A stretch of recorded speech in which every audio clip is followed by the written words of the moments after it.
Salut les marques, salut les smarts, salut peuple de catch-up. Bienvenue sur votre podcast qui transpire le catch à grosse goutte d'huile. Chaque semaine, nous analysons, décryptons, décortiquons, encensons et parfois démolissons les shows de la WWE.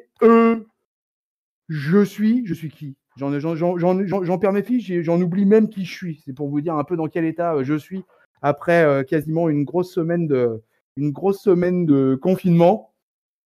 Je suis votre dinosaure, que dis-je? Je suis votre Luchasaurus des podcasts. Je suis aussi fatigué. Je suis votre tonton Chris. Bienvenue dans le groove de la review du show rouge. Faut que ça bouge.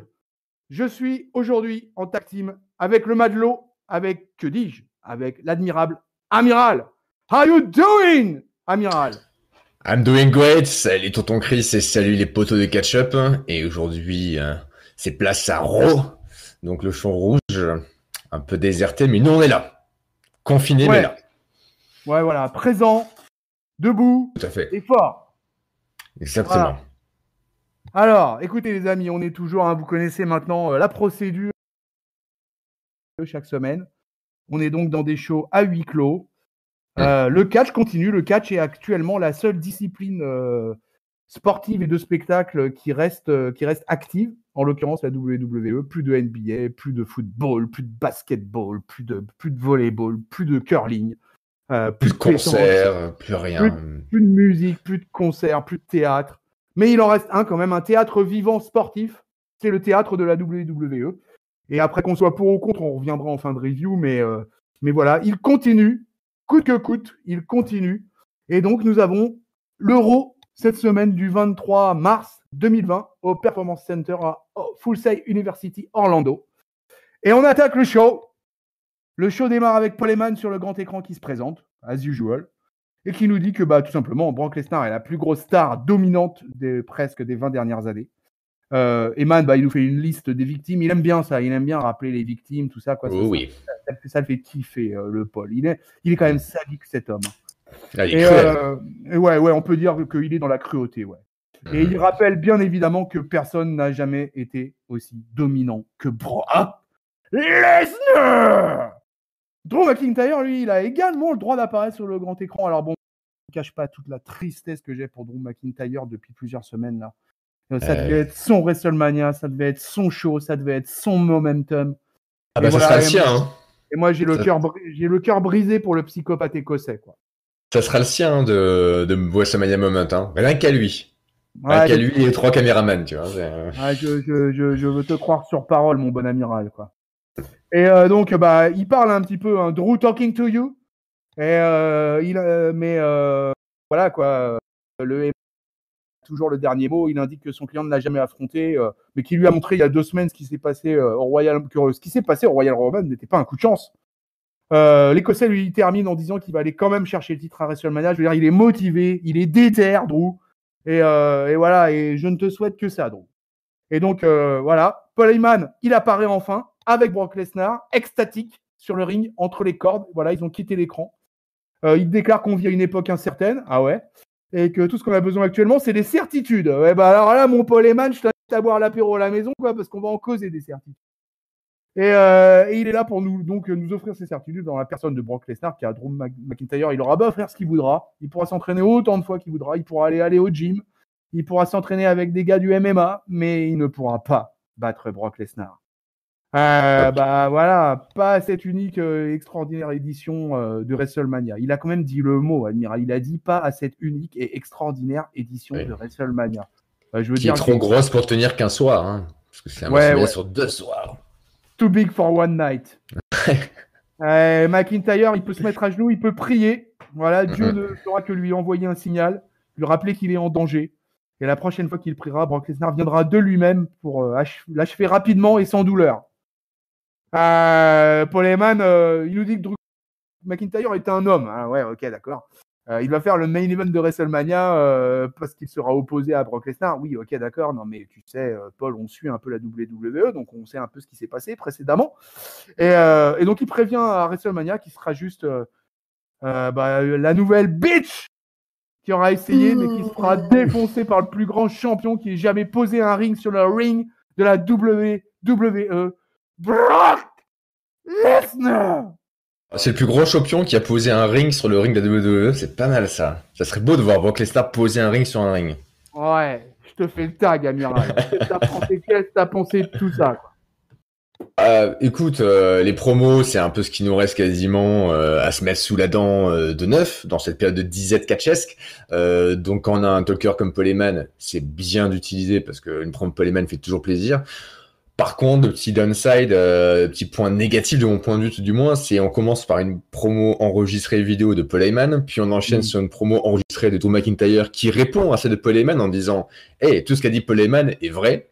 Voilà. C'est un peu chelou, quoi. C'est un peu bizarre, quoi. Genre, je sais pas, ils se font un Skype en différent, on sait pas trop. Et puis, on enchaîne sur Paul Heyman et Brock Lesnar sur le ring.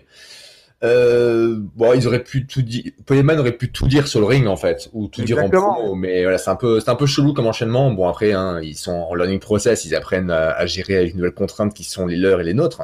Mais c'est vrai que c'est un peu bizarre. Après, bon, petite promo efficace, ça marche bien. Et je pense qu'effectivement, on peut aimer ou ne pas aimer Brock Lesnar, son planning de part-timer qui vient ravir toujours les ceintures et les main events.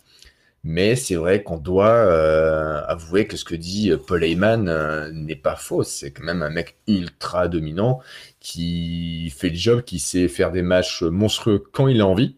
C'est bien le problème, quand il a envie. On aimerait qu'il ait envie un peu plus souvent d'ailleurs. Mais ouais, c'est un monstre et c'est un ennemi parfait pour pêcher une star qui monte vers le top de la fédération comme Drew McIntyre. Encore une fois, tu l'as dit, on est bien triste pour l'Écossais que ça se passe dans ces conditions, mais bon. Voilà, de tout risque réside une opportunité. Peut-être qu'ils ont moyen de faire quelque chose d'original, j'espère. Leur match Mania qui sera enregistré, j'espère que ce ne sera pas juste entre guillemets un simple match de catch comme on peut voir ces dernières semaines de WWE, mais qui vont profiter pour en faire un truc un peu plus foufou, un peu plus original, ce serait cool. Tout risque réside opportunité. Réfléchissez, ouais. Peuple de catch-up, réfléchissez. C'est ça. Devise japonaise. Hashtag NJPW. Alors, bon, donc du coup, ce premier option, bon, moi, pour donner mon avis vite fait là-dessus, je te rejoins complètement sur l'histoire de la vidéo, j'ai trouvé ça à chier. Je n'ai absolument pas aimé le passage, et voilà. Et exactement comme toi, je me fais la même réflexion, voilà, on est en tag team aujourd'hui, on n'est pas en rivalité avec l'amiral. Exactement. Et pareil, j'ai pensé la même chose que toi, je me suis dit, mais pourquoi pas, dès le début, sur le ring, bordel. Et avec une interaction de Drew qui est sur l'écran. Et puis voilà, c'était fait. Interaction. Mais ouais. Donc voilà, donc Heyman, il nous a vendu toujours la même chose, ils nous vendent toujours la même chose dans ces périodes-là. Donc moi, vraiment déçu par l'opener, quoi. Voilà. Et puis moi, franchement, avec Lesnar qui est en mode autiste, extatique au milieu du ring, qui ne bougera pas un cil de toute la promo. Et pourtant, moi, j'aime ce catcheur. Hein. Moi, franchement, alors là, moi, je fais pas partie des haters de Lesnar, quoi. Il m'insupporte sur certains aspects, mais malgré tout, c'est un catcheur que j'aime. Et mais vraiment pas compris. Donc derrière, heureusement, il s'est passé un truc. Il s'est passé un coffre à catch. Yes. Voilà. Et un coffre à catch. Alors là, moi, je spoil d'entrée, qui m'a fait plaisir parce que de l'époque des cahiers du catch, je crois que c'était un match que j'avais élu match de l'année en 2015. Et voilà. Et ce match, ce n'est autre que pour le championnat de la WWE au Royal Rumble 2015. Brock Lesnar versus John Cena versus Seth Rollins, qui est à ce moment-là détenteur de la mallette du Money in the Bank. Il est Mister Money in the Bank, l'architraître. Et là, en plus, il est en mode architraître chacal détestable, comme on l'aimait à cette époque-là. Et voilà. Et donc, on a droit, écoutez, les amis, à tout le match de 2015. Voilà, moi, un bonheur. Je me suis régalé. Alors là, je peux vous dire, je n'ai pas fast-forwardé une seule seconde. Je me rappelais plus les phases de 3 attitudes adjustment sur Brock Lesnar par le John Cena. Je me rappelais plus à quel point John Cena se fait défoncer par la foule chaque seconde du combat. Voilà quoi, la foule est en mode haine. Alors peut-être que Amiral t'en rappellera, mais je me rappelle plus où ça se passait, ou dans quelle salle ça se déroulait ce triple menace. Voilà, j'ai trouvé que c'était un match formidable. J'ai été vraiment content de le revoir pour le coup. Ça fait du bien d'entendre du public, d'entendre John Cena sucks! John Cena sucks! Et ben franchement, ça m'a fait du bien au moral. Toi, mon amiral. Bah écoute, après, quitte à revoir des matchs qu'on a déjà vus, autant que ce soit des bons matchs, celui-ci ça en fait partie, donc ça c'est plutôt cool. C'est à propos, c'est pour montrer effectivement à quel point Lesnar est dominant et qui sort facilement contre Seth Rollins qui aura beau lui asséner 2 ou 3 coups de mallette Money in the Bank, ça ne suffira pas. On verra des suplexes tonitruantes à Cena qui se fait sortir comme les poubelles. Voilà, c'est sympa de revoir des matchs comme ça. Bon, c'est un match qui est assez récent, donc c'était encore frais dans les mémoires, mais pourquoi pas, quoi. Ouais. Bon, moi, je suis pas vraiment fan des rediffs, si tu veux. Là, c'est vraiment, on se les coltine parce que bah voilà, parce qu'il faut se les coltiner, c'est comme ça. Mais bon, mais voilà. Mais en tout cas, bon, ça a fait passer. Il faut pas oublier quand même que Raw c'est 3 heures, hein, donc dans les conditions actuelles du huis clos, bah, quelque part, c'est une respiration dans ce show, quoi. Parce que bon, vous allez voir la suite, peuple de catch-up, vous allez voir la suite. So, who's next? On revient au direct, quand même. On est cette fois-ci en compagnie de AJ Styles aussi. Alors, AJ Styles fait partie de la longue liste des catcheurs pour qui je suis totalement triste. Voilà, parce que je pense que pour lui, humainement, individuellement, c'était un grand honneur et c'était un énorme kiff d'affronter l'Undertaker à WrestleMania. Donc je pense que là, lui aussi, son momentum est en train d'être complètement bousillé. Alors il tient le micro, AJ, hein, il tient le micro. Hein. Il nous dit que c'est officiel, lui et l'Undertaker, ça y est, ils vont se mettre sur la gueule. Bon, il s'en fout que le match, il ait lieu le samedi, le dimanche, il n'en a rien à carrer. AJ, lui, tout ce qu'il veut, c'est se battre. Bon, par contre, il sait que c'est pas le cas de son adversaire, qui va devoir demander l'autorisation à sa femme, hein, comme beaucoup d'autres. Hein. C'est Women Rules! Et comme la semaine dernière, quand il s'est ramené avec cette espèce de pantalon que portent les femmes enceintes, bah voilà, AJ Styles, il dit quoi? Il dit que l'Undertaker était la version gothique du Tiger King. Il propose même aux fans de voir l'image sur Twitter. D'ailleurs, il est sympathique ce AJ, quoi. Et donc, qui est cet homme? Qui est cet homme? Demande AJ. Il ne contrôle plus rien dans sa vie, en fait, depuis qu'il a perdu contre Lesnar, depuis qu'il a perdu sa streak. C'est plus le même. Alors bon, AJ, il veut le battre. Il a l'impression que de toute façon, McCool, elle a déjà enlevé en fait le peu d'âme qui restait à l'Undertaker. Donc, qui est cet homme? Où est parti l'Undertaker? Posez-vous la question, peuple de catch-up. Donc, Styles, il nous fait un monologue relativement long quand même, quoi. Trop long, d'ailleurs. Ouais, trop long, ouais, d'ailleurs, trop long, ouais, je suis d'accord. Et voilà, il veut pas Mark Calloway, il veut le Deadman. Voilà, et puis il va ramener le Deadman dans un match qu'il va apprécier, un boneyard match. Voilà, donc quand ce sera fini, il saura où enterrer l'Undertaker. Voilà, donc on a la stipulation pour AJ Styles versus Undertaker. C'est dur. Je fatigue. À toi, mon bon amiral. Qu'est-ce que tu as pensé de ce segment AJ Styles? Bah, trop long, comme je disais, c'était... bon, ça va être compliqué, j'imagine, de faire une promo face à une salle vide. Mais ouais, là, je trouvais que le côté un peu goguenard, un peu moqueur des OC, des AJ Styles perdait un peu en saveur. Par contre, après, effectivement, je trouve ça que c'est toujours intelligent quand les heels brisent le 4e mur et qu'ils utilisent le fait que Taker, Mark Calloway tweet, poste des trucs sur Instagram, la vidéo avec Michel Malkoud, le tigre dans la piscine, c'était assez ridicule. Donc du coup, là, c'est un peu aussi quand le heel se fait la voix du public, se fait la voix des fans en disant ok, le Taker, c'est plus ce que c'était, c'est l'ombre de lui-même et j'ai pas envie de combattre ce mec-là, je veux combattre le vrai Deadman. C'est toujours efficace quand ça marche comme ça. Le problème, c'est est-ce que, en termes de match, entre un AJ Styles qui est tout à fait phénoménal dans le ring, qu'est-ce que Taker va pouvoir donner? Ça, c'est la bonne question. Moi, j'ai un peu peur sur le rendu du match, à moins qu'il joue la carte à donf, super pouvoir surnaturel. Je vois pas trop comment ça pourra faire un truc qui va faire la mémoire, quoi, de façon positive. Ouais, je comprends complètement ton point de vue, quoi, que je partage. Donc, ça fait peur, quoi. Ouais, ça fait peur, ouais. Ouais, que complètement. Et puis bon, après, moi, il y a le problème de l'Undertaker, hein, c'est que respect éternel à cet homme, mais voilà, il aurait fallu qu'il y ait du public pour que la pilule passe, quoi. Sans public, le Undertaker, c'est juste pas possible pour moi. Voilà, c'est juste pas possible pour moi, quoi. Ces apparitions sur les derniers shows, moi, de toute façon, me sont restés complètement. Voilà. Donc, écoute, on va passer à autre chose, hein, parce que c'était triste. Encore une fois, le mot triste est un peu le mot d'ordre ces dernières semaines. Zelina Vega, elle est alors.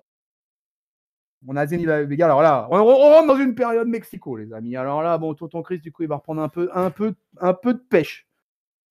On retrouve nos amis Angel Garza et Andrade qui ont donc été collés en tag team. Hein. Bon, c'était plus ou moins logique de toute façon. Hein. Zelina est tournée avec les deux. Voilà, l'un après l'autre. Ouais, c'est chaud avec Zelina quand même.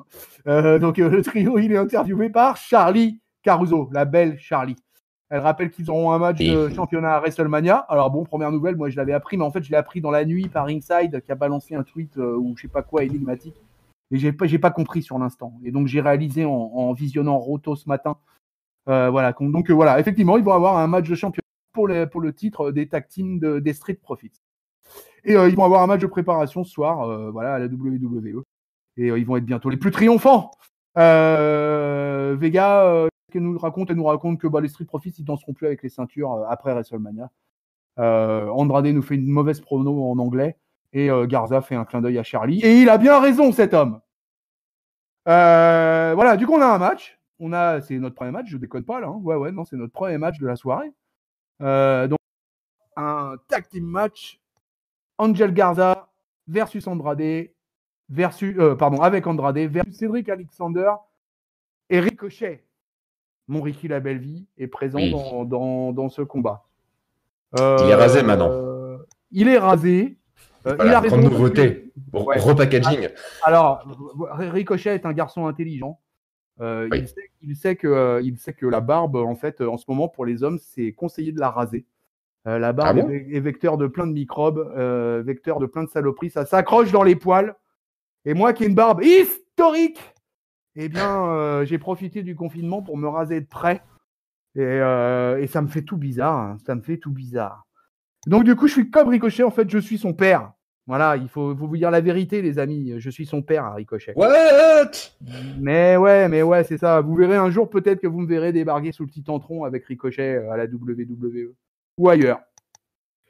Alors, je vous fais un petit peu de play-by-play. Hein. Ça a été un match pas trop long, mais pas trop court quand même. Les Street Profits, ils sont arrivés au milieu du bousin pour commenter aux côtés de Tom Phillips et Byron Saxton. Mais la fin du match va voir Andrade sécher Alexander avec un gros coup de coude dans la ragrole pour la victoire.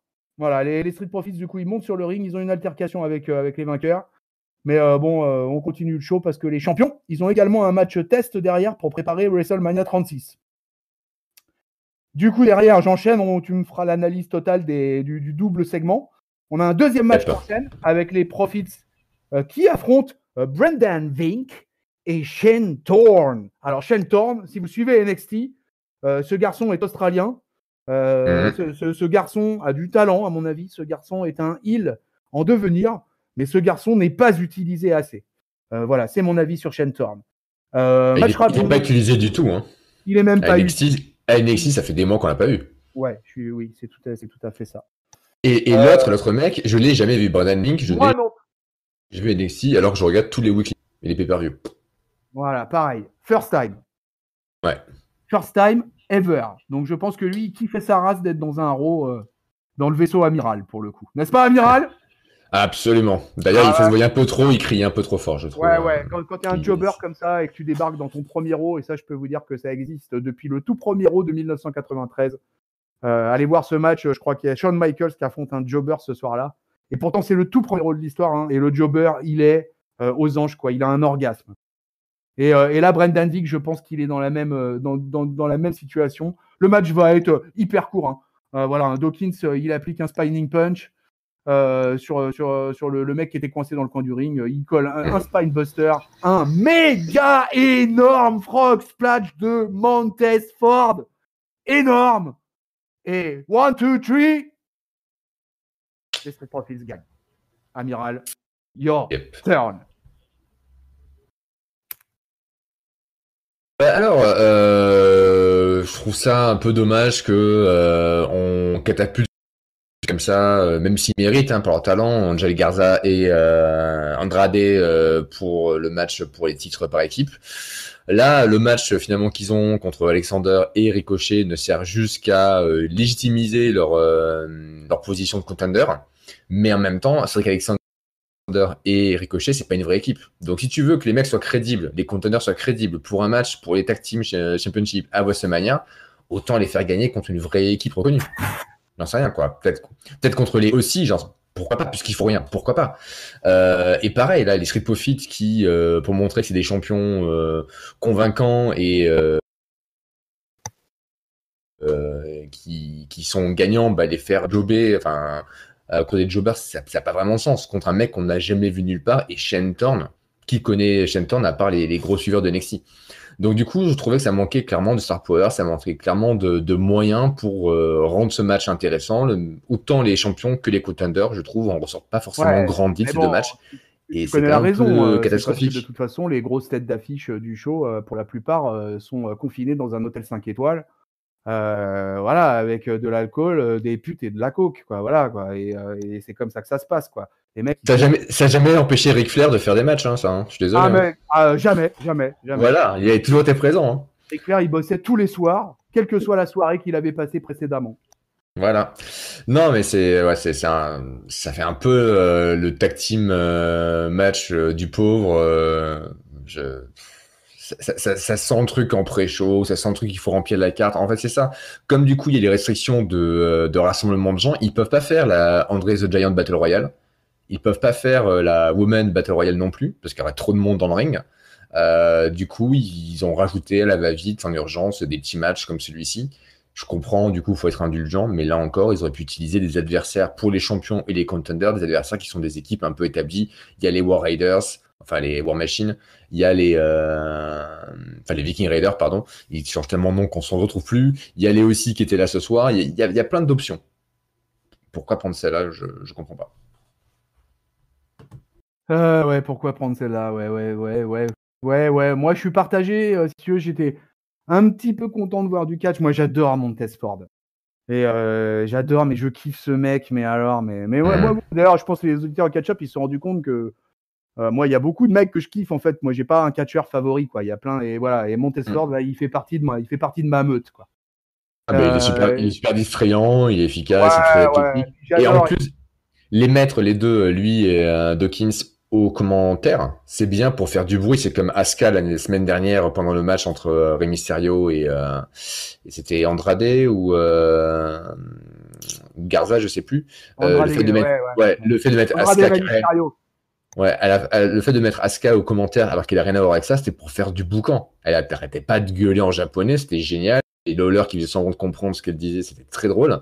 Et ça permet de faire du bruit, couvrir un peu le silence de l'arène. Donc les mettre aux commentaires, c'est très, très intelligent, c'est bien les utiliser. Ils savent faire le show. Maintenant, voilà, je regrette effectivement le manque de crédibilité de leurs adversaires du soir. Quoi. Ouais, c'était notre chronique Jobberland. Ah putain, ouais, c'est pas fini en plus. Hein. C'est pas fini.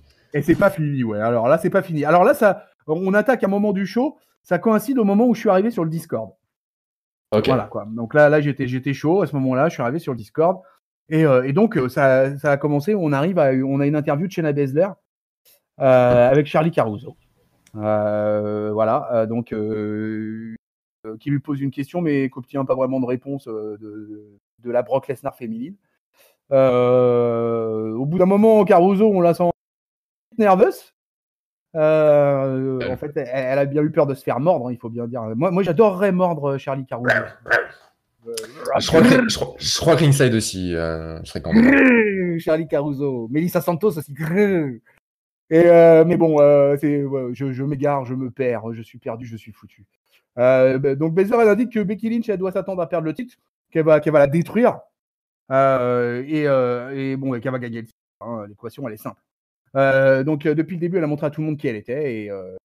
Mais, elle se fait attaquer par la Last Kicker qui débarque et qui stoppe donc son interview à coup de chaise, c'est ça, hein?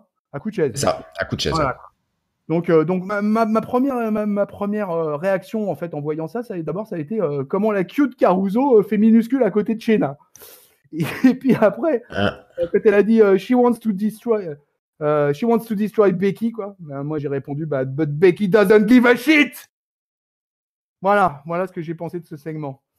Mon amiral, mon matelot. Ouais, moi j'aimerais. Seulement, il n'y a rien trop à en dire spécialement. C'est bien que du coup il y a une interaction encore une fois parce que c'est un manque en ce moment. Donc Becky se pointe, donne un coup de chaise, regarde Shayna par terre, remet un coup de chaise, puis sourit et se casse sur sa musique. Je trouve ça cool. C'est minimal, mais ça fait le job. Moi j'aimerais bien que pour Mania, quitte pour remettre un peu de hype dans ce show qui va être un peu le show le ce Mania du pauvre, qu'ils aillent au bout du truc, qu'ils fassent une espèce de match en cage entre Becky Lynch et Shayna Baszler. Puisque Becky Lynch elle est un peu dans un trip en ce moment super sûr d'elle, égomaniaque, elle fait ok, bah tu sais quoi, je vais te battre Shayna et je vais te battre dans ton élément. On va faire ça dans une cage un peu à limite relookée pour donner un peu un sentiment du UFC, j'en sais rien pourquoi pas, avec une stipu qui va bien, tout est permis, je ne sais pas, et en faire un match féminin ultra violent, ultra stiff. Ils pourront se donner plaisir sur la réalisation puisqu'il n'y aura pas de public. Ça peut donner un truc intéressant parce que encore une fois, comme pour Drew et Brock Lesnar, s'ils font un match classique filmé comme ils le filment depuis quelques semaines au Performance Center, Shayna contre Becky, ça va pas être Ouais. génial hein, parce que Shayna Baszler, elle est efficace, c'est un personnage qui va bien, mais elle est pas très visuelle dans son catch. Ça va être une bouse. Sans Bah, public, sans public et sans stipulation, ce match, ça sera une bouse. c'est ça. Donc du coup, il faut une cage, il faut de l'ingéniosité, il faut des bonnes idées, reproduire un environnement un peu UFC, jouer la carte du passé de Shayna Baszler. Je sais pas ce qu'il faut, mais faut là qu'ils trouvent la bonne idée pour que ce match soit intéressant. Sinon, ça va être effectivement peut-être pas une bouse, mais ça va être super banal, quoi. Ouais, ouais, moi je suis pas. Ou alors, il faut un choker, un truc qui fasse ce choc, genre Shayna Baszler qui bat Becky Lynch super vite. Ouais, un squash, ouais, pourquoi pas. Limite squash, genre une décision d'arbitre, je sais pas, une décision d'arbitre ou quoi, ou genre Shayna Baszler qui pète le bras de Becky Lynch, j'en sais rien, enfin, kind of évidemment, hein, pour de faux, on est d'accord. Mais ouais, faut quelque chose qui apporte une surprise dans l'environnement par une stipu ou par le finish qui soit vraiment, qui nous prenne de court. Sinon, dans 6 mois, tout le monde aura oublié ce match. Tout le monde. Tout le monde, ouais. J'acquiesce. Mais ouais. En Parce que direct. pour ceux qui l'ont pas vu à NXT, qui n'ont pas suivi NXT, Shayna Baszler, elle a fait beaucoup de matchs de défense de titre quand elle était championne. On se rappelle d'elle comme dominante, mais il y a très peu de matchs d'elle qui restent en mémoire. Parce qu'effectivement, c'est pas le truc le plus sans face du monde dans le ring. Hein. Ah là là là là là là. Qu'est-ce que c'est pas possible que ce show soit pas reporté, mais vraiment, moi on en parlera à la fin. Mais moi vraiment, je fais partie de la team Report, Oui, pour. la team Postponed. Mm. Bon, la suite, Aleister Black, notre Hollandais tatoué, que j'aime beaucoup, va affronter Leon Ruff. J'ai bien dit Leon Ruff. Je Et au répète, revoir, Léon Ruff. Leon Ruff. Et même le commentateur, alors je sais plus c'est qui dit ça, je crois que c'est Tom Phillips. Il dit Leon Ruff, who looks terrified. Oui. Ouais. Oui, je confirme, il est terrifié, Leon. Tu m'étonnes, Simon. Il va se prendre un Black Mass dans la tronche. Good night. 1, 2, 3. Aleister Black a pris sa douche. 5 minutes, douche comprise. Amiral, tu prends ta douche aussi vite, toi? Non, pas. Il est trop fort, Acer Black, je peux pas faire comme lui. Alors là, pour le coup, le fait que ça soit un jobber sur triste, mais pourquoi pas, un squash, c'est cool pour Acer Black. J'ai bien aimé finalement le petit match. J'ai l'impression qu'ils ont réussi avec la gimmick des Acer Black et la différence de puissance entre les deux catcheurs et la terreur vraiment de Leon Ruff à se servir du fait qu'il y ait un silence de mort. C'est-à-dire qu'Aleister Black était dans le coin, impassible. Il regardait Leon Ruff droit dans les yeux. Ce dernier avait l'air terrifié. Il y avait rien qui se passait. Les commentateurs se sont tus. Et vraiment, ce silence servait, si tu veux, la storyline, enfin, ce qui se développait dans le ring, en fait. Et quand Aleister Black s'assoit en tailleur au milieu du ring, alors que la cloche a sonné, et que Leon Ruff dit à l'arbitre, mais putain, qu'est-ce qu'il fout? Et l'arbitre qui fait, bah, ça a commencé, c'est ton adversaire, vas-y. Et là, pareil, un silence de mort. Là, je trouvais que c'était cool. Alors que dans tous les autres matchs qu'on voit depuis quelques semaines, dès qu'il y a du silence, on trouve ça chiant. Donc là, ok, pourquoi pas. Ça, c'est cool. Par contre, effectivement, faire un match de Mania entre Aleister Black et Bobby Lashley, pourquoi? Parce que, très bien. Voilà. Je pense que ça va être un match encore pour un announcer match, hein, où je vois très bien Black gagner pour qu'il continue à monter dans l'échelle de puissance d'Euro. Mais voilà, ça va pas être. Pareil, ce match n'a pas réellement de raison d'avoir lieu, quoi. Non, mais à ce rythme, il va y avoir 65 matchs sur la carte. Mais ils ont 2 nuits à faire, hein. Ils ont 2 nuits. On n'a aucune idée, aucune information de la durée des 2 nuits en termes de temps de show. Même si c'est des shows alliés de 2 heures, 2 fois 2 heures, 4 heures, faut les remplir, hein. Ils peuvent pas faire des matchs très longs avec ce contexte. Ouais, ouais. Bah, j'en suis baba, quoi. Ah, voilà, bon, allez, on quitte notre Européen, là. Même un Resident. Et là, on va passer à KO. Ah, KO est là. Moi, j'aime bien quand KO est là. Et évidemment, il call out Seth Rollins, hein, parce que là, il n'y a pas moyen. Hein. Et donc, lui rappelle qu'il était au taf lundi dernier. Voilà. Hein. Oui. Hein, c'est Il pas a pointé comme et certains, tout. hein. Voilà. Et que lui, Seth Rollins, il était nulle part. Voilà. Les absents, levez-vous. Voilà. Donc, il a vaguement entendu parler que Rollins pourrait peut-être être présent ce soir. Peut-être que ça pourrait être probablement possible qu'un jour. Mais en tout cas, là, c'est le moment. Il faut venir. Et du coup, Seth Rollins, il débarque. Donc, le Monday Night Messiah, il nous raconte qu'il a quelques questions à poser. Il va demander à Kevin Owens si le fait de s'affronter au Performance Center, ça lui donne un avantage quelconque.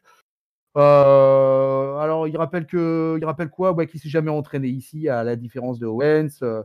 Parce que le Performance Center n'existait pas en son temps. Lui, il était à la FCW. Et donc, il s'entraînait à l'ancienne, quoi. Old school, le Seth Rollins. Et puis, pour son premier jour à la WWE, il se souvient qu'il marchait dans un entrepôt, je sais pas quoi. Ouais, un entrepôt pourri, celui de la FCW, Ouais. qui a un vieil entrepôt tout naze comparé au Performance Center qui est rutilant. Ouais. Donc on lui disait d'oublier tout ce qu'il avait accompli auparavant, arrivé à la WWE, que c'était un nouveau départ. Voilà, donc il nous tchatche un peu sur toute sa carrière pré-WWE, l'ami Seth. Donc Owens, il pourra jamais comprendre finalement le sacrifice qu'a fait Seth Rollins. Et voilà que lui, il a dû redémarrer sa carrière, souffrir quoi, de pain. Et pour que des gens comme Owens derrière, eux, ils aient justement la chance de s'entraîner dans ce bâtiment rutilant. Et donc voilà, et ça a changé le business. Il dit quelques vérités, le Seth Rollins. Oui.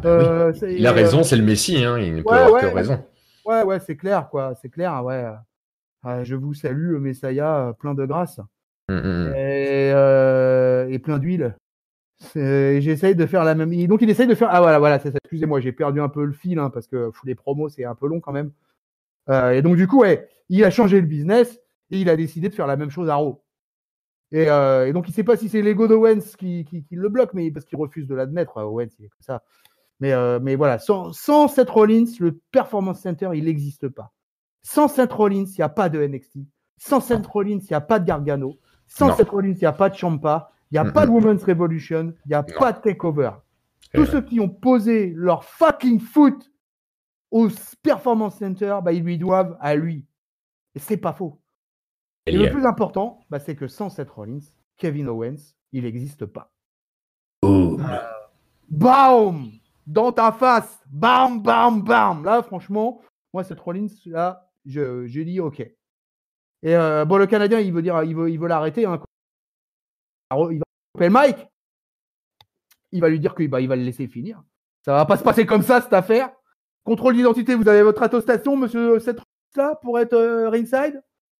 Donc il veut lui poser une question, il lui demande pourquoi choisir WrestleMania pour prouver tout ça, quoi. Est-ce qu'il se rappelle de son bilan au plus gros show de l'année, quoi.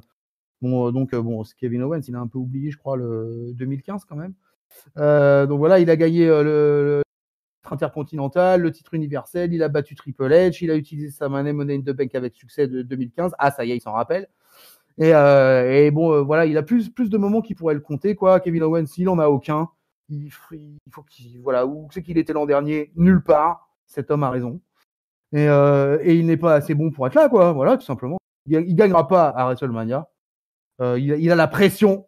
Voilà, Seth Rollins, Monday Night Messiah. Il a posé ses balls. Super promo de Seth Rollins, quoi. Il a coupé la chic à Kevin Owens. Ouais, il le fait douter.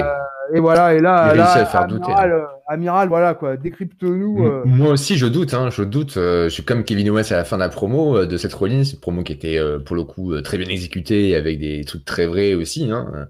Et ouais, à la fin, on voit un Owens en proie au doute. Cette Rollins qui lui dit, écoute, même dans mon plus mauvais jour, Kevin Owens, tu n'arriveras pas à me battre.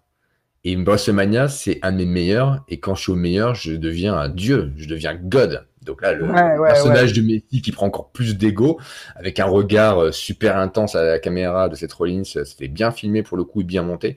J'ai vraiment trouvé la réalisation de ce segment vraiment au top, quoi.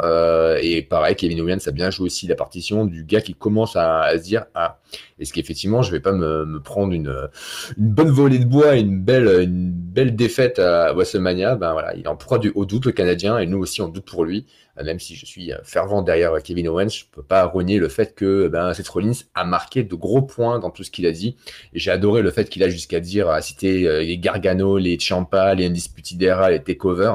Quand il va jusqu'à dire, il y aurait pas de Women's Revolution sans Seth Rollins, c'est super extrême comme truc, quoi. Enfin, on se dit, wow, attends, t'es un mec et t'es en train de dire que la révolution féminine, c'est grâce à toi, quelque part, quoi. C'est vraiment aller très loin dans sa gimmick, et ça, je trouve ça toujours bien quand ils vont jusqu'au bout du truc, et que quand un hit qui est censé être un immense salopard, qu'il le soit jusqu'au bout, quoi, et pas en demi-teinte. Donc là-dessus, je trouvais ça très bien. Yeah! Je suis d'accord avec ça. Ouais, tag team player. Yeah, baby! Ouais. Non, là, franchement, ouais. Ouais, voilà. Là, t'as tellement bien synthétisé l'affaire, là, que j'ai même plus un mot. Alors, on va passer à la suite, quoi. Et la suite, coffre à catch, one more time, deuxième édition de la soirée. On retourne dans un WrestleMania de 2018 pour le championnat féminin de SmackDown. Voilà, on nous a pas choisi un match de Raw, on nous a choisi un match de la Brown du show bleu. Et donc, en l'occurrence, on a le droit à Charlotte Flair versus Asuka. Donc, j'avais écrit un papier là-dessus au cahier du catch à l'époque. Je crois peut-être un des tout derniers papiers que j'ai écrit, puisque j'ai arrêté d'écrire au cahier du catch en 2018. D'accord. Et au moment du passage sur Vox Catch, et je crois que ça a été le dernier papier que j'ai écrit sur Vox Catch. Voilà, c'était à propos. Je crois que j'avais parlé du match Cruiserweight, et j'avais parlé des deux matchs féminins pour le titre de Raw et de SmackDown. Et là, on a SmackDown, on a Charlotte versus Asuka. Donc, écoutez, je vous réitère la même chose que pour le premier coffre à catch. J'ai regardé le match en entier. Voilà, toujours le kiff de retrouver du public. Mon Dieu, qu'est-ce que vous me manquez, tous les gens. Toute la crowd, vous me manquez. I miss you. Et puis en plus, quel match, quoi. Ce match-là était. Ouais, je me rappelle, sur ce WrestleMania, moi, c'était mon match préféré. J'avais fait une soirée chez moi où j'avais des potes et des copines qui étaient venus pour regarder WrestleMania. Ils regardaient un peu de catch, mais c'est longtemps qu'ils n'avaient pas regardé. Ils suivaient plus les storylines, etc. Mais il y a aussi des gens qui connaissaient pas trop de catch, qui regardaient pas trop de catch, mais ce match-là a été unanimement un match qui a été adoré par tout le monde et le préféré de toute mon équipée ce soir-là, et à bonne raison, hein. Si vous l'avez pas vu, c'est l'occasion de savourer ces longues minutes de combat. Voilà, moi je trouvais ça vraiment très cool. Par contre, encore une fois, en termes de storyline, je trouve que c'est dommage d'avoir montré ce match. Pourquoi ? Parce que ça montre quoi ? Ça montre que Charlotte est très forte. Ça, on le sait, en fait. On n'a pas besoin d'avoir un match pour nous rappeler que Charlotte est très forte. Elle est bookée ultra strong depuis des mois. Là, le match dans lequel elle est impliquée, c'est contre Rhea Ripley. Rhea Ripley, ceux qui suivent NXT la connaissent, ceux qui suivent pas NXT la connaissent pas. Ou un petit peu parce qu'ils ont vu sur leur Series. Ça aurait été peut-être cool de montrer plutôt un match qui met en avant Rhea Ripley. Peut-être un match qu'elle a fait contre Bayley et Charlotte, ou Bayley et Becky Lynch, je crois, je sais plus. À l'époque du Survivor Series, il y avait un triple threat qui était à SmackDown, je crois. Ils auraient pu remontrer ce match-là, ou ils auraient pu remontrer un match de championnat NXT quand Rhea Ripley a défendu son titre contre Bianca Belair. Bref, un match pour que les gens qui regardent que Raw voient Rhea Ripley en action et se disent, ah, elle est super forte elle aussi. Parce que Charlotte, on sait tous qu'elle est super belle, est-ce que c'est la reine. Donc je voyais pas vraiment l'intérêt en termes de développement pour hyper le match, pour construire le match, de nous montrer celui-ci et pas un match qui met plus en avant et bien du coup la Champions League. Qu'est-ce que tu en penses sur ce point? Alors, écoute, moi, concernant le match en lui-même, j'avais adoré. Vraiment, vraiment.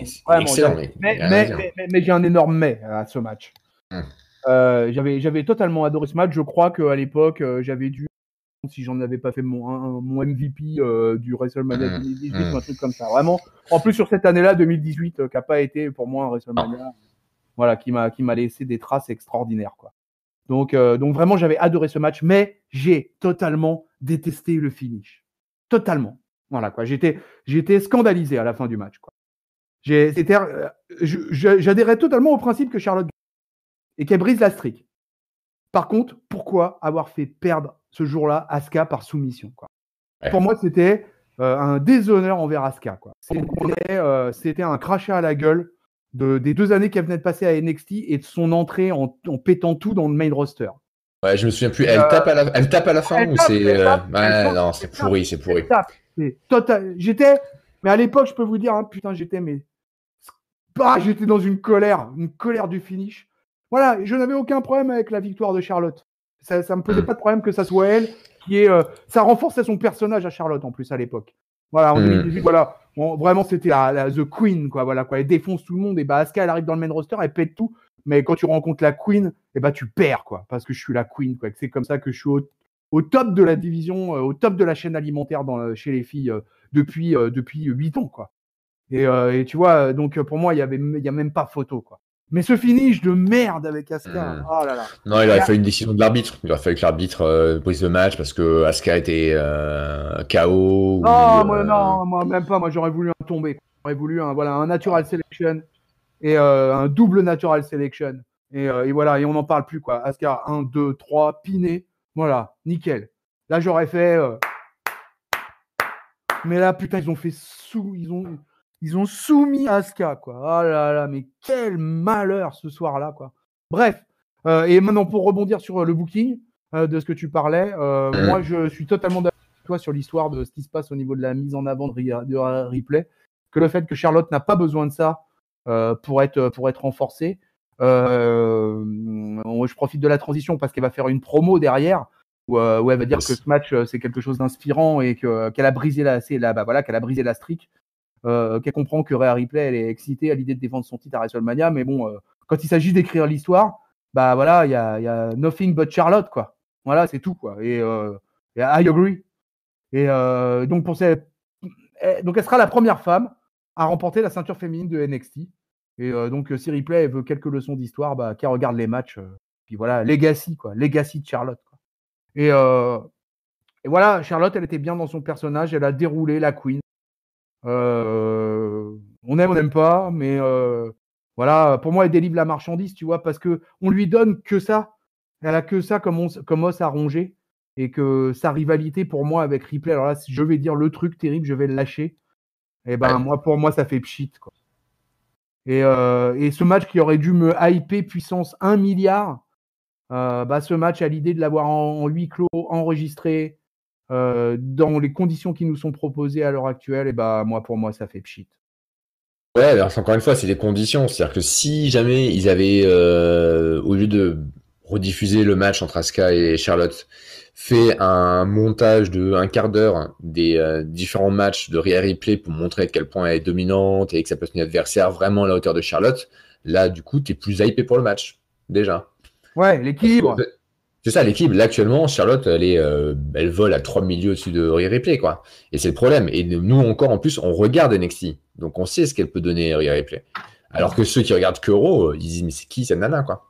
Ouais, okay, ouais. On l'a vu à Survivor Series et quelques shows avant, mais c'est tout, quoi. C'est trop léger. C'est beaucoup trop léger. Et pareil, là, niveau du match, comme on disait pour le match entre Drew et Lesnar, entre Becky et Shayna, il faut qu'ils trouvent une idée pour capitaliser, pour en faire un truc original. Et là, vu la stature vraiment qu'ont les deux, hein, Charlotte et Rhea Ripley, qui sont des femmes très grandes, très musculaires, etc.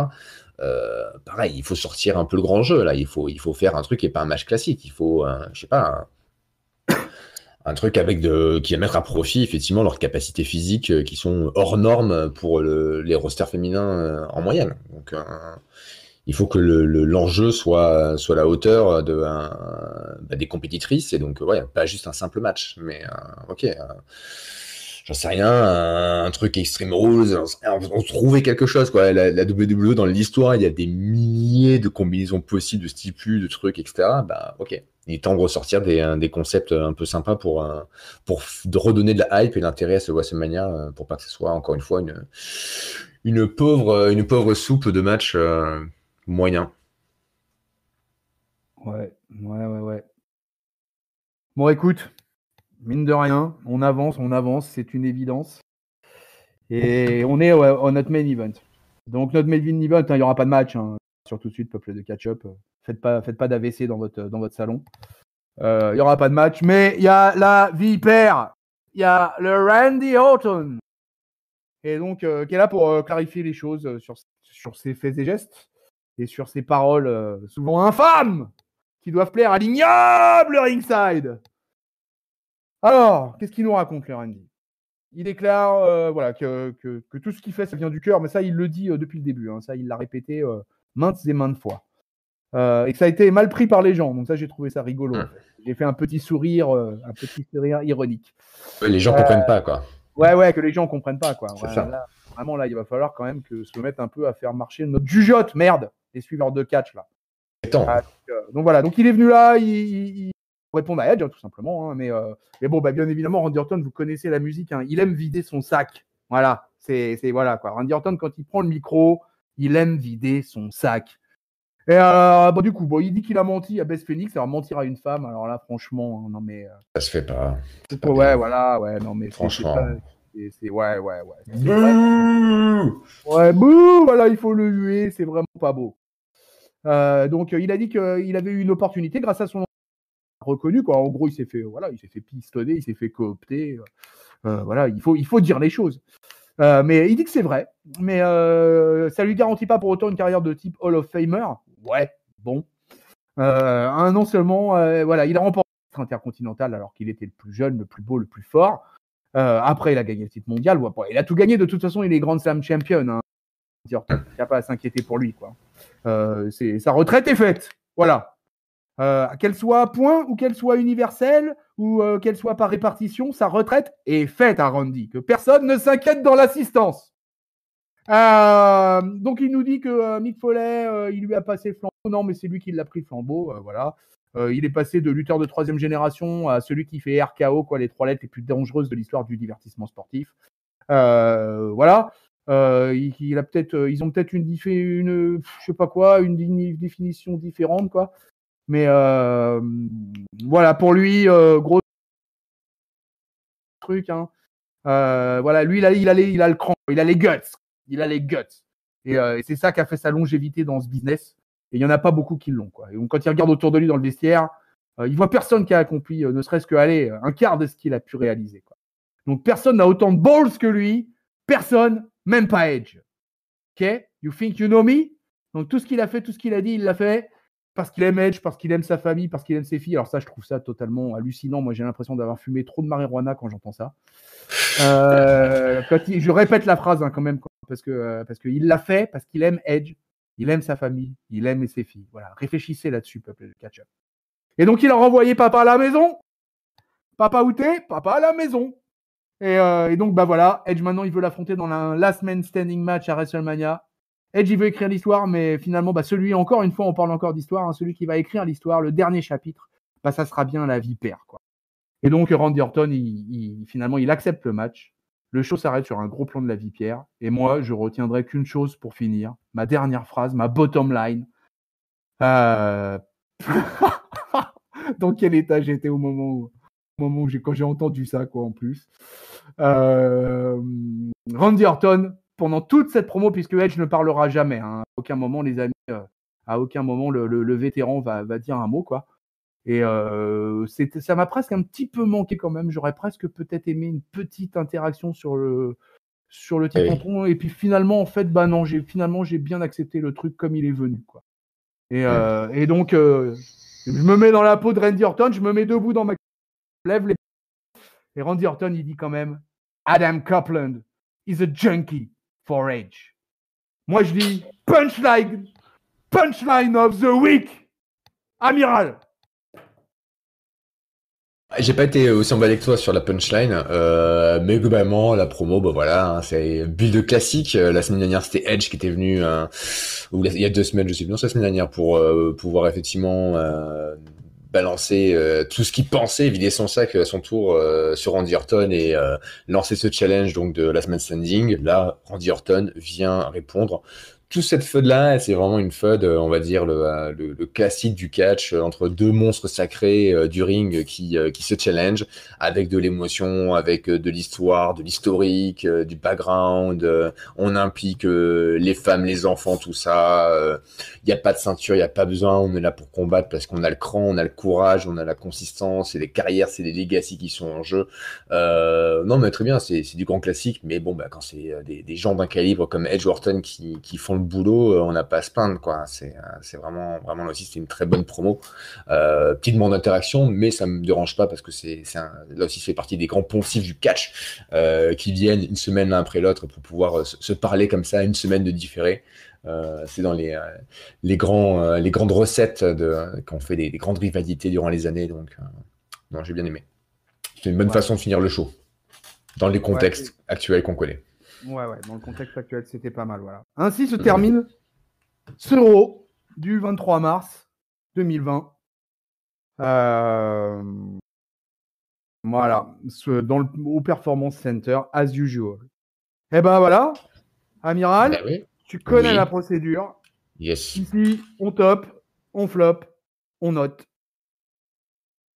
Alors mon top, ça aurait été la promo de Seth Rollins à Kevin Owens. Comme je disais, vraiment très bien exécuté, les trucs vraiment très cool qui ont été dit, la réaction du Canadien qui était là aussi au poil. Mon flop, ça aurait été tout ce qui tourne autour du tag team match pour les ceintures du Street Profit contre les Mexicains.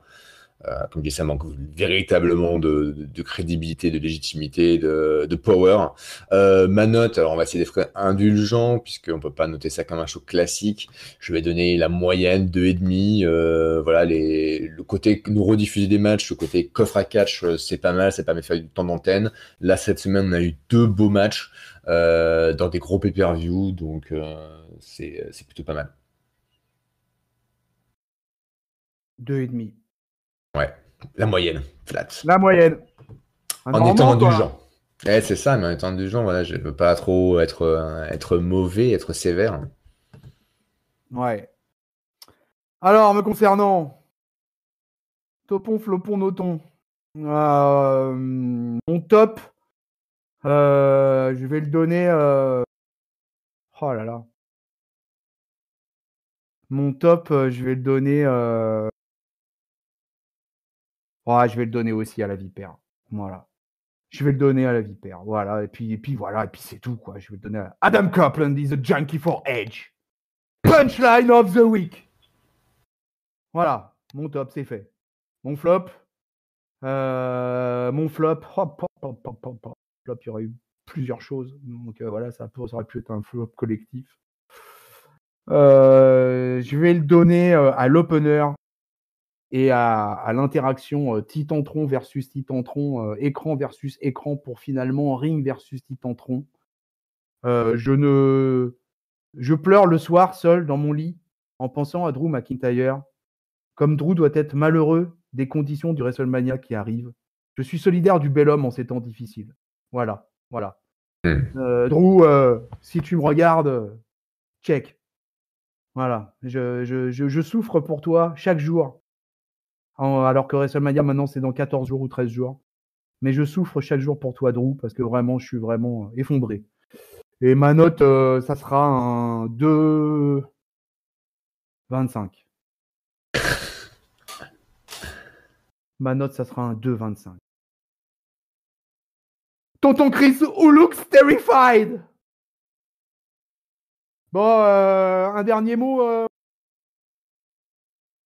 Un dernier mot, juste une petite news pour ceux qui sauraient pas. Actuellement, la WWE a réuni à peu près toutes ses troupes, toute son armée de catcheurs, de catcheuses et autres, donc en Floride, Orlando. C'est comme ça, si jamais est décrété bientôt un confinement beaucoup plus dur aux États-Unis, eh bien tout le monde est sur place pour pouvoir filmer tout ce qu'il faut pour les Raw, les SmackDown, les NXT et les WrestleMania. D'ailleurs, du coup, cette semaine, même ce week-end, a commencé en fait les tournages pour les prochaines émissions qui vont mener jusqu'à WrestleMania.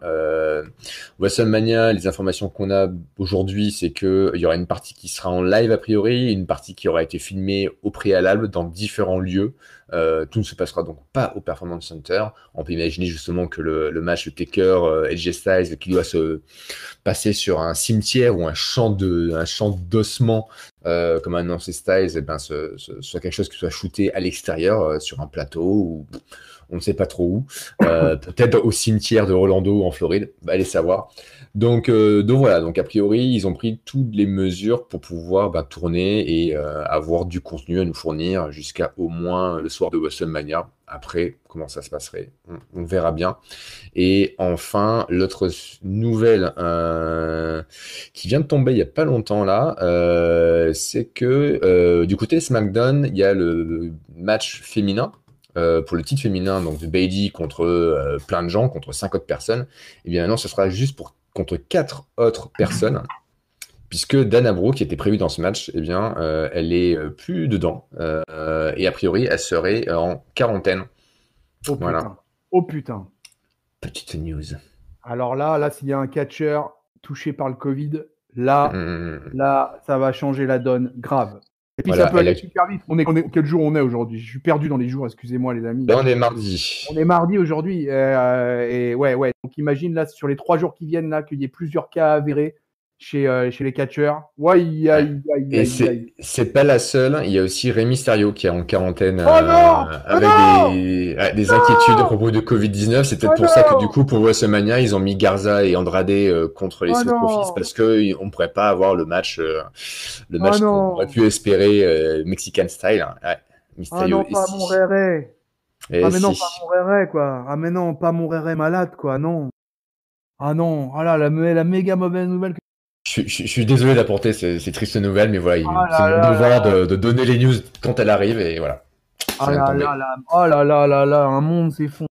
C'est pas confirmé, c'est juste qu'ils sont malades, genre ils sont en état grippal, donc ils sont en quarantaine le temps d'être testés ou de voir si ça dégénère ou pas, donc on ne s'est pas assuré qu'ils soient atteints du coronavirus, mais il y a une suspicion, donc ils prennent aucun risque, quarantaine immédiate, et on vous sort des shows. Oh là là, Réré, Bouyaka, Réré, reste. Moi, tu sais ce qu'il y a dans 619, il y a 19, il y a 19, comme le Covid-19, c'est un signe. Ah putain, tais-toi, oiseau de malheur, matelot de malheur, mousse de malheur. Ah là là là là là là. Ah là là là là là là. Bon, moi j'avais pas vraiment une news, mais un truc qu'on a un peu oublié pendant la review. Ouais, dis-moi. Juste au passage comme ça, le Roll-Up Championship est de retour. Yeah. Voilà, R-Truth c'est notre nouveau champion du Roll-Up Championship. Voilà, que cela souhaite. C'est vrai. Il y a eu cet segment où Riddick Moss se fait voler le titre par R-Truth. Enfin, R-Truth se gagne. Et d'ailleurs, il y a un truc qui m'a marqué dans ce segment, c'est quand Riddick Moss qui parle à un arbitre qui fait « Ok, t'es venu avec qui, il est où ?» Il enlève sa ceinture 24/7 qu'il avait autour de la taille et on entend un scratch. On entend un bruit de scratch. A priori, le titre 24/7, il a pas des boutons pression comme les autres. Il a un scratch. On entend distinctement. J'ai réécouté la séquence. Le bruit d'un gros vieux scratch dégueulasse quand il enlève ce truc. La vieille ceinture cheap, quoi. Alors, est-ce qu'il avait la vraie ceinture ou est-ce que c'était une réplique qui est vendue sur le WWE Shop? Je ne sais pas, mais en tout cas, scratch. Ah ouais, mais il n'y a plus de thunes à la WWE. Là. Ils sont en récession économique, là. Alors, à la salle 24/7, on arrête des conneries, les mecs. On arrête de mettre des boutons en or. Et là, les rivets, c'est trop cher. Ouais, on met du scratch, les mecs. On déconne pas. Oh là là, je te jure. Ah bon, là, tu m'as redonné un peu le sourire. Là. Je préfère ça. Voilà. Ça, c'est bien. Ça, c'est bien. Bon, moi, quelle news, moi, je pourrais te donner de mon côté? Je vais te donner des news concernant ce qui arrive sur Catch Up, quoi, parce que ça débute. Ah oui. Donc là, cette semaine, vous allez avoir la review de Raw et de SmackDown as usual, quoi, avec votre tag team Amiral, Tonton Chris pour celle-ci que vous venez d'écouter. Si vous nous avez écouté en entier, bravo, quoi, bravo, vous êtes là, on compte sur vous. Dans la semaine, je pense que El Patron IRM va s'occuper de cette affaire-là, mais vous allez avoir un You Talk Too Much #3 qui va sortir. Avec je sais plus qui, avec le pauvre. Ah mais s'il va vouloir me mettre une taloche. Avec la taloche. Voilà, avec la taloche. Excuse la taloche, je suis un peu malade aujourd'hui.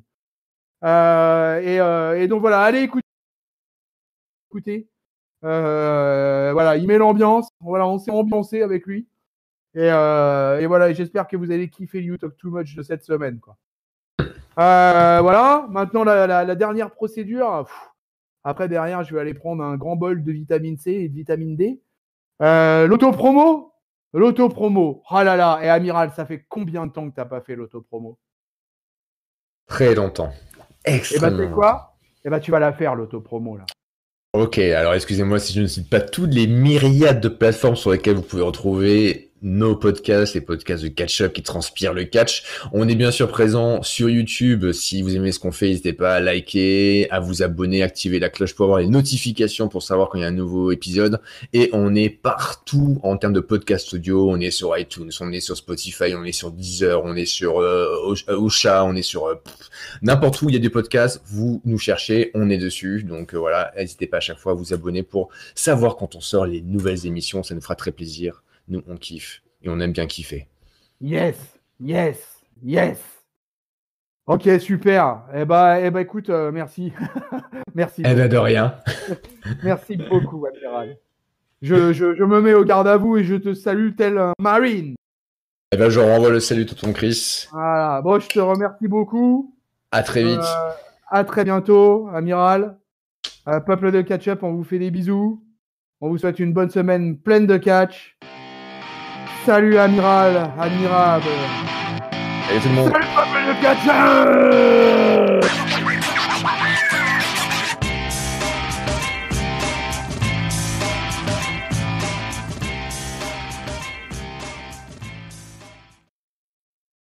Adam Copeland is a junkie for rage. Punchline of the week. Et puis au fait, Charlie, marry me.